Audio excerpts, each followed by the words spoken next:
എൻ്റെ ഈ വീടിൻ്റെ പുഷ്പനൈർമതികളെ ഞാൻ നിങ്ങളിലേക്ക് എത്തിക്കുകയാണ്.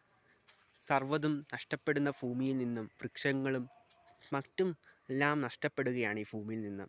എൻ്റെ വീട്ടിലെ ചെടികളും വൃക്ഷങ്ങളും ഒന്നൊന്നായി നശിച്ചുകൊണ്ടിരിക്കുകയും ഒന്നൊന്നായി നമ്മൾ വെട്ടി വിഴുങ്ങി ഭൂമിയുടെ സന്തുലനാവസ്ഥയെ നമ്മൾ താളം തെറ്റിച്ചുകൊണ്ടിരിക്കുന്നു. അതിനായി നമ്മൾ ഓരോ വൃക്ഷവും ഓരോ ദിവസവും നടുക.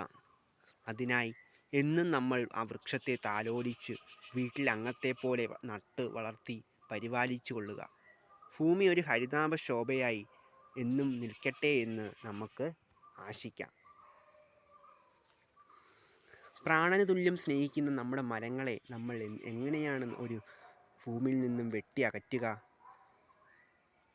വളരെ സങ്കടത്തോടെ ഭൂമിയിൽ നിന്നും വെട്ടി അകറ്റുന്നതാണ് നമ്മൾ ചെയ്യുന്നതും. അതുപോലെ